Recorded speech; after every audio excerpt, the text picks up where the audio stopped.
Olá, meu nome é Vinícius Marques e sejam muito bem-vindos ao Amaterasu Podcast. E deixa eu te perguntar, será que você conhece as duas principais categorias de doença da medicina chinesa quando o assunto é desordem da mente? Não? Ora, então saiba que hoje nós vamos falar sobre Jian e Quan. Falaremos aqui sobre a sua principal referência clássica, sobre as suas causas, seus sinais e sintomas, a sua fisiopatologia e, é claro, os métodos de tratamento que estão envolvidos nesses processos. Perfeito? Então, se segura aí que hoje a coisa tá poderosíssima! Então, podemos começar pelo começo. Como você sabe, aqui é o Amaterasu Podcast, onde a gente tem fortes raízes nos textos clássicos. Então a primeira coisa que nós vamos fazer é pegar uma referência clássica para estudar a categoria Jian e Quan, perfeito? Onde que nós vamos consultar isso? No Huangzi Ba Shi Nan Jing, que é o clássico das 81 dificuldades do Imperador Amarelo, popularmente, carinhosamente conhecido como Clássico das Dificuldades. Você vai lá comigo. 59ª dificuldade. Abre aspas. Huangjian, Shiping, He, Bie. Brincadeira, eu não vou ler em mandarim aqui, tá? Pode ficar tranquilo, não vai acontecer isso mesmo, tá bom? Então, abre aspas aí. Doença Quan e Jian.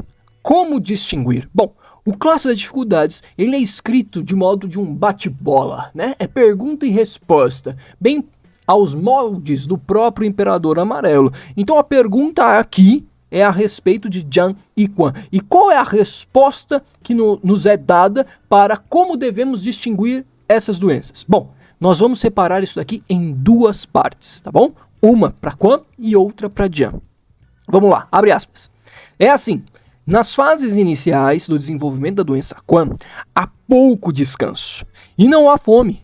Eleva e honra a si próprio, se distingue e se considera muito inteligente. Comporta-se arrogante e orgulhosamente. Ri, acha graça e canta feliz por coisas absurdas. Anda de maneira imprudente e incessantemente. Fecha aspas. Legal, legal. Bom, primeira coisa, deve ficar claro que este é um texto antigo e que milhares de anos vieram a seguir construindo o que nós temos de medicina chinesa hoje. Portanto, eu tenho que olhar para aquela época e entender o que aquilo significa, pois o entendimento, por exemplo, de diferenciação de síndromes, de órgãos e vísceras, não estava construído naquela época, tá? Então isso tem que ficar claro aqui. Muito da medicina chinesa, ela era construída em categorias de doença. Se fala muito sobre categorias de doença nos textos clássicos. Então a gente tem que estar atento a isso e os seus possíveis significados sindrômicos e da maneira como ela é construída. Sendo assim, quando ele fala aqui sobre Quan, o que a gente pode compreender? Que é um indivíduo que está perdendo o contato com a realidade que o cerca, perfeito? E por que isso pode acontecer? A primeira pergunta que a gente tem que se fazer é como que a gente se conecta e interage de maneira pertinente com a realidade? E a resposta é muito simples, é muito fácil. A gente consegue a matéria-prima da informação para a gente poder interagir através da interpretação dos 5 sentidos. Então, por exemplo, eu estou olhando para minha garrafinha de água. Tá? Minha garrafinha de água. Eu poder enxergar ela, você tem toda uma fisiologia por trás. A gente sabe que nos 5 movimentos, o enxergar, a visão está muito ligado com o fígado, mas é claro, não depende só dele e tudo mais. Mas não é esta a questão. Eu estou falando da interpretação do que está sendo visto. Por exemplo, é uma garrafa de água, ok. Mas a garrafa, ela é meio azul, e ela é um azul meio royal, tipo a roupa que o Goku usa por debaixo. Então eu olho para essa garrafa, eu já lembro de Dragon Ball. Percebe que é uma interpretação da realidade. E foi por isso mesmo que eu comprei ela. Então, veja, enxergar é uma coisa, interpretar a realidade é uma coisa que está carregada de significados, que vem das nossas experiências, das nossas vivências. E isso é fantástico. É fantástico. Então, desta forma, eu posso escutar alguém falar alguma coisa, e aí, de novo, a audição, a gente sabe que está muito ligado com o rim, e por aí vai.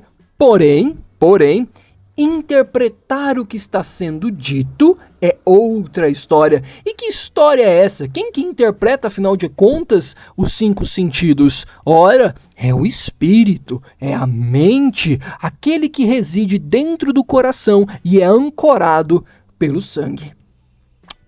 Então, para que isso seja possível, é necessário que os orifícios do coração estejam abertos para poder interpretar a realidade.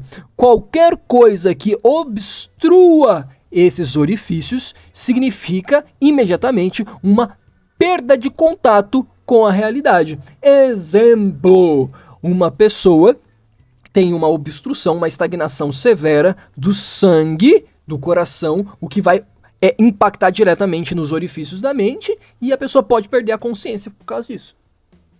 Sem consciência, você vai interpretar que realidade? Nenhuma, né? Nós podemos falar de outra situação que é muito mais pertinente ao que a gente acabou de ler aqui, que é quando a mucosidade, por ser turva, obscurece os orifícios do coração.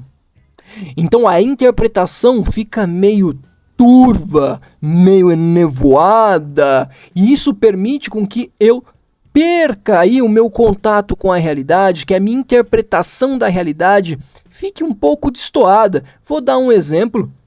Imagina que você está numa sala de aula, você senta na frente, alguém lá atrás dá risada.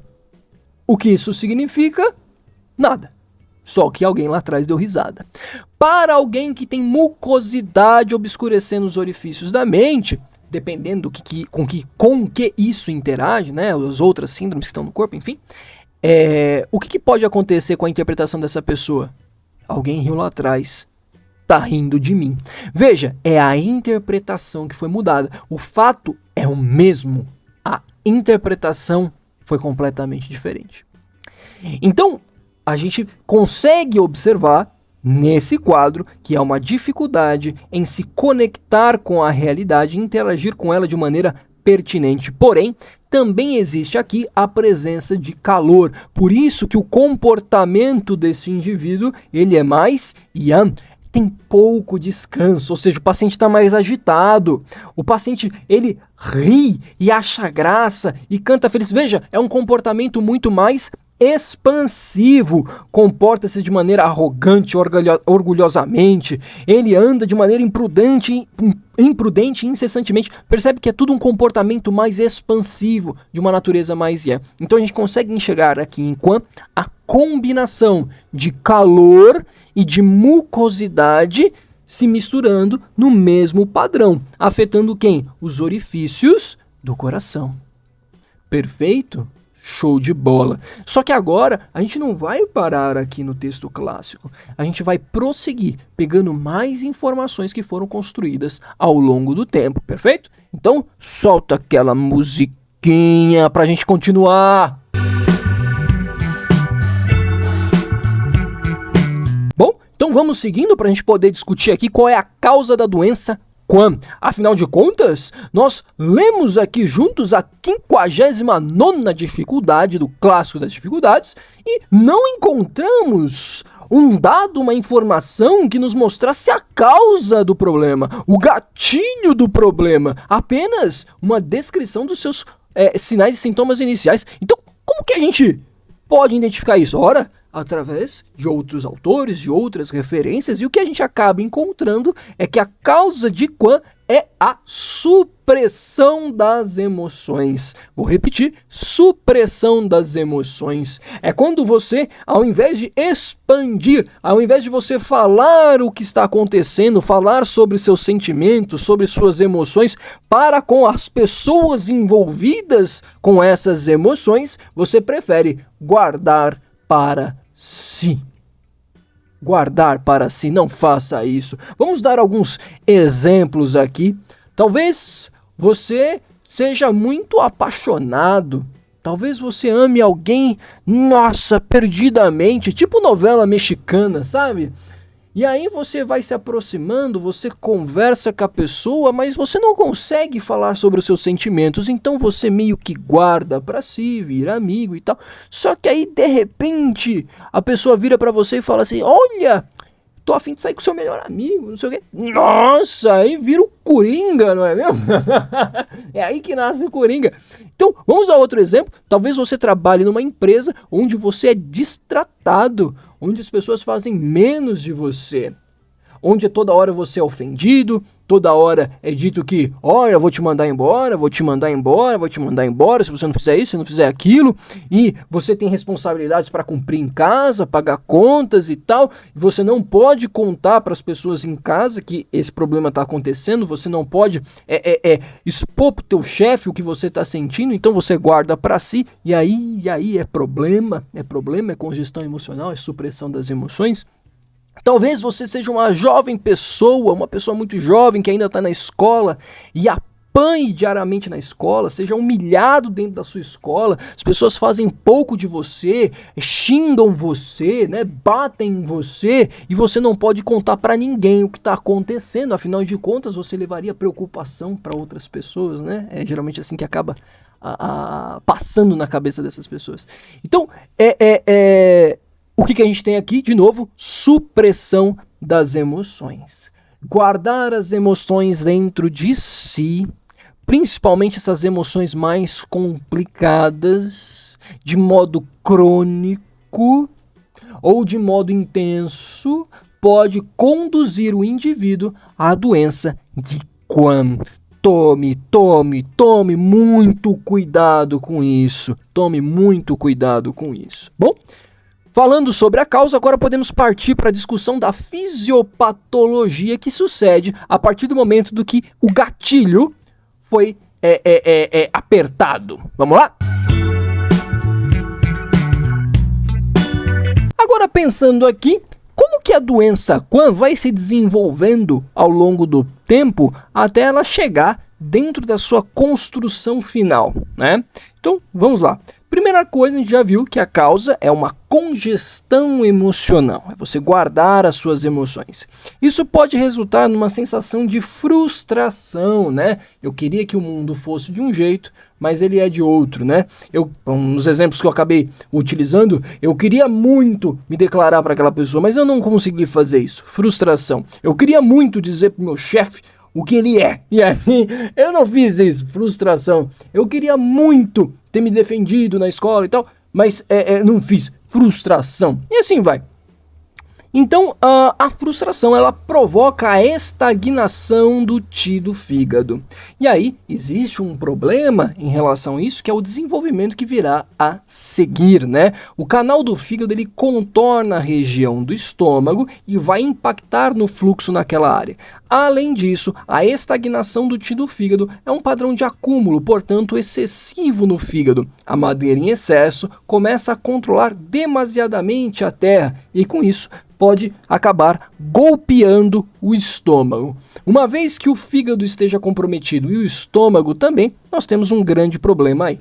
Quando há uma estagnação nesses dois, qual é a consequência subsequente? Vamos lá. O estômago faz parte do sistema Yamin, que é muito quente, e com o Qi estagnado bloqueado, a tendência é acumular ainda mais calor. Já o fígado, ele contém fogo ministro, e uma vez estagnado, também a tendência é acumular cada vez mais calor. E o que o calor faz com os líquidos, uma vez que o estômago é a raiz dos líquidos corporais? Muito simples, ele acaba evaporando os líquidos mais leves e acaba sobrando os mais densos. Então começa a se transformar em mucosidade. O calor e a mucosidade acendem e obscurecem os orifícios do coração. E agora eu tenho calor, mucosidade obscurecendo os orifícios do coração. Chegamos à síndrome construída como um todo. Agora a pergunta que fica é: quais sinais e sintomas são esperados quando isto acontece? Bom, essa é a próxima parte da nossa discussão. Nós podemos dividir aí os sinais e sintomas em sintomas iniciais e mais avançados. Num primeiro momento, dentro da doença Quan já estabelecida, o paciente pode apresentar contrariedade, decepção, e isso nada mais é do que a própria manifestação da frustração inicial que o paciente sentiu. Depois, ele pode ter sintomas como agitação e cólera. Opa, aqui já tá ficando cada vez mais nítido. Segundo o capítulo 39 do Swan, o Qi ascendente resulta em raiva. Aliás, a raiva é o Qi ascendente. A gente pode pensar numa mão de via dupla, não é mesmo? E dessa forma, se eu tenho um quadro de calor, o Qi tende a subir. Se eu tenho um quadro que tem uma estagnação por trás, principalmente uma estagnação do Qi do fígado, isso resulta em variação emocional. Então o paciente pode apresentar tanto agitação quanto a cólera. Além disso, num quadro de calor há uma agitação da mente, então o paciente também apresentará insônia. Outra coisa interessante é perceber que, como o estômago está afetado, a capacidade de absorção da nutrição está diminuída, então o paciente também acaba perdendo peso. Então a gente soma algumas características iniciais da doença Quan: contrariedade e decepção, agitação e cólera, insônia e perda de peso. Agora, nós podemos já pensar num estado um pouco mais avançado e estabelecido de Quan. E aí o paciente tende a apresentar um olhar ameaçador e colérico, que nada mais é do que uma manifestação da raiva derivada de um quadro de calor tão intenso que aparece nesse quadro. Só para a gente ter uma ideia, Quan muitas vezes é apelidado de dobro do Yang. Então imagina uma situação de dobro do Yang, muito calor, o Qi tende a subir de forma brutal, então a raiva se manifesta. Grito de raiva e injúria podem aparecer também, mais uma vez, mostrando o Qi ascendendo fortemente devido ao calor. Além disso, o fato de ter mucosidade obscurecendo os orifícios da mente somado ao calor faz com que a interpretação da realidade não seja pertinente, não seja correta e, portanto, esta interpretação distorcida resulta nesta raiva, né, tão característica. O paciente pode ter uma tendência a querer mexer com fogo, mexer com água, essas coisas assim, uma obsessão, principalmente se colocando em risco, não ligando muito para os problemas que isso pode levar. Além disso, o paciente pode ter algumas manifestações estranhas para a gente que está olhando de fora. E justamente por quê? Porque ele não está conectado com a realidade. E aí vem algumas descrições como correr, subir em lugares altos, tirar a roupa, em público, né? E coisas do gênero, né? Além disso, o paciente fica com muita força, a força dele fica sobre-humana, vamos dizer assim, né? Na verdade, a gente está olhando aqui para um paciente tendo um surto, né, psicótico. Então, muitas vezes, quando a gente vai tentar segurar esse paciente, ele apresenta uma força descomunal. Veja, ele está numa situação de dobro do Yang. O Yang é expansivo e, portanto, dá essa força e essa vitalidade mais intensa aí o paciente. Além disso, ele vai estar ali com uma face mais avermelhada por conta do calor que impulsiona a circulação do sangue para cima e para a superfície, deixando a face bem avermelhada mesmo. Além disso, esperamos aí uma língua também um pouco mais avermelhada, uma saburra mais amarela, mais pegajosa, indicando tanto calor quanto mucosidade. O pulso pode estar em arame ali por conta da estagnação, mas ele também pode estar escorregadio por conta do muco, ele pode estar rápido por conta do calor, perfeito? Então, esses são sintomas que são mais comuns e característicos da doença de Quam.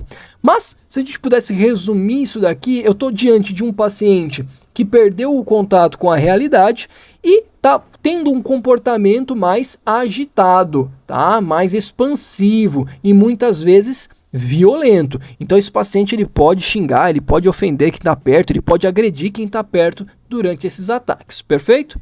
Agora vamos discutir aqui um pouquinho sobre quais pontos eu posso utilizar nesse momento. E quais pontos de acupuntura eu poderia escolher para tratar a condição de Quam? Ora, são infinitas opções. Porém, a gente deve se atentar a um princípio que irá nortear esta escolha. E qual princípio é esse? Ora, é o princípio de tratamento. E o que é o princípio de tratamento para esse caso?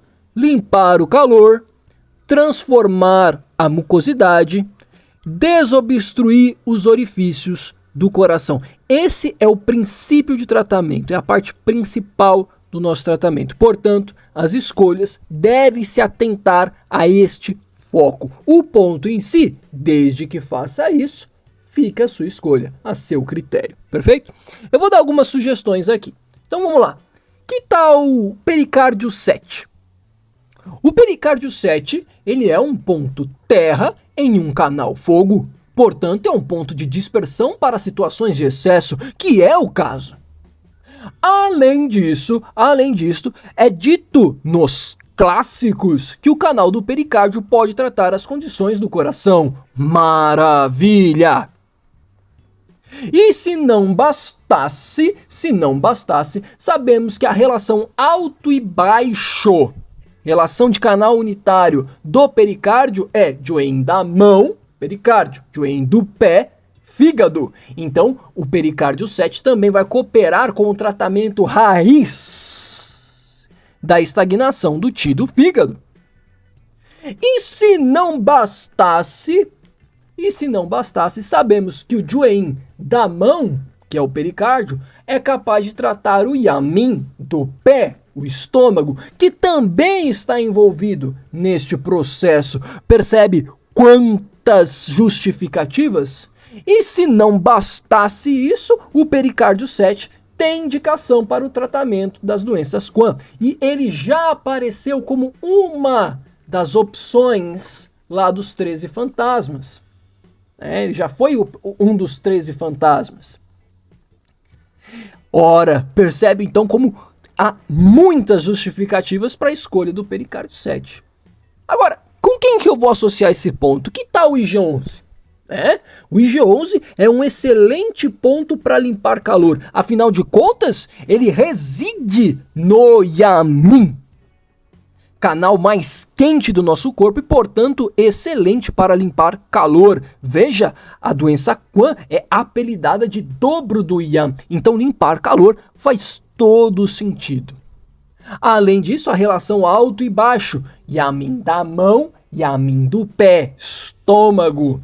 Mais uma vez, interessante eu associar o IG11, uma vez que o estômago também está associado à categoria Quam.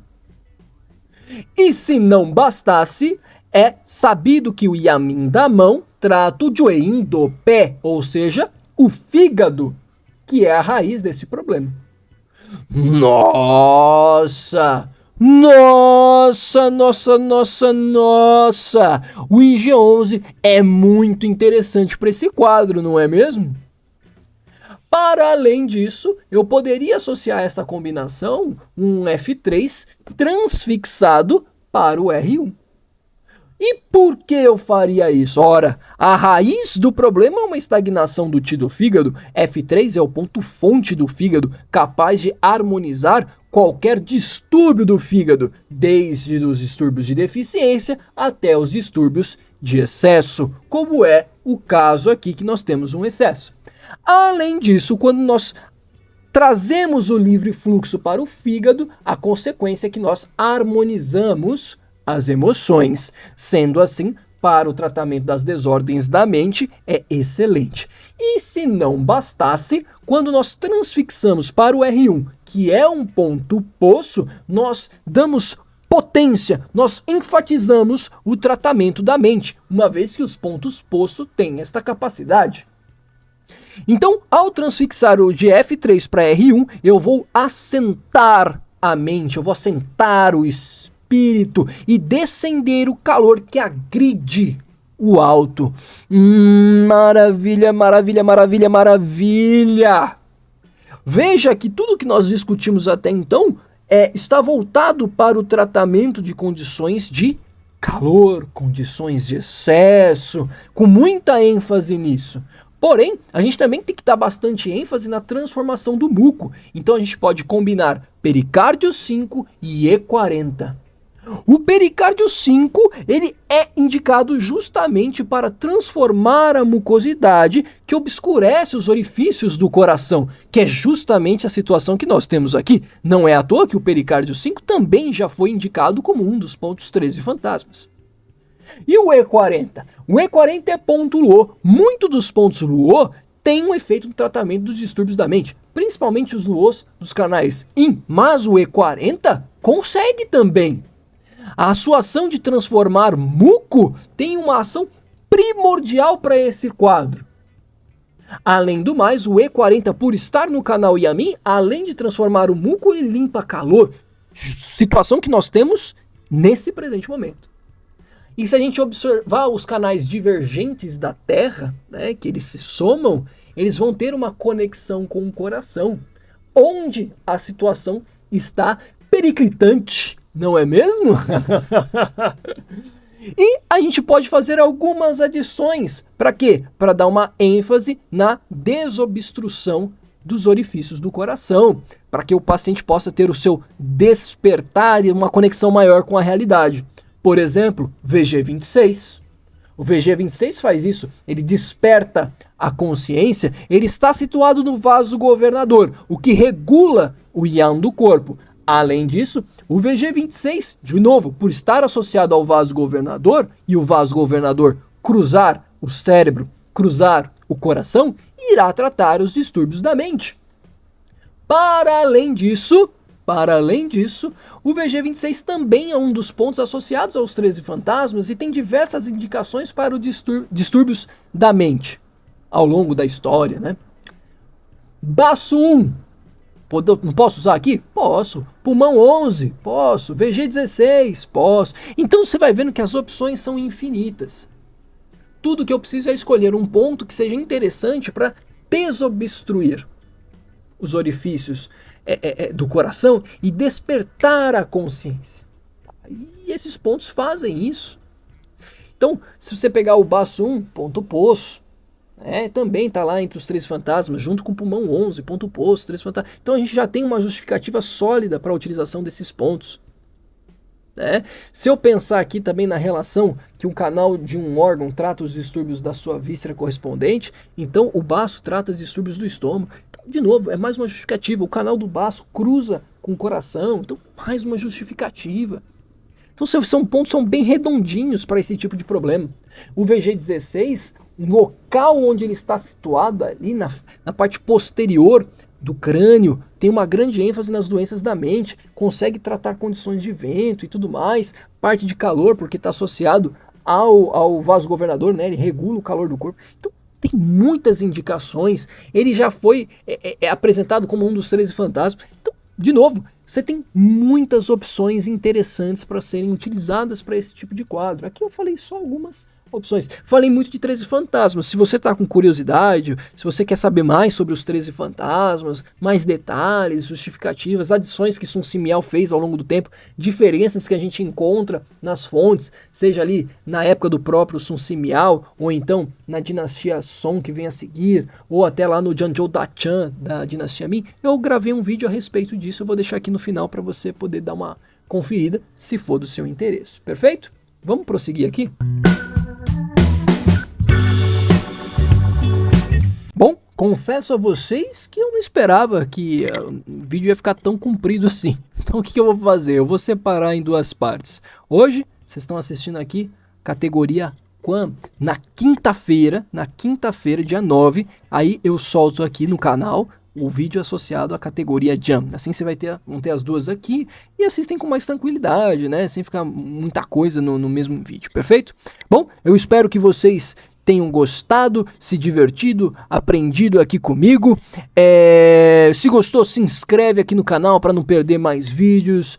Curte aí para eu saber que você está gostando. Tem alguma sugestão para conteúdo? Então coloca aí nos comentários. Vai ser incrível poder ler vocês. Eu adoro ler o comentário de vocês. Eu tenho visto aí, é muito bacana mesmo. Muito obrigado e eu espero vocês na quinta-feira para a gente falar sobre categoria Jam. Um grande abraço e até o próximo Amaterasu Podcast.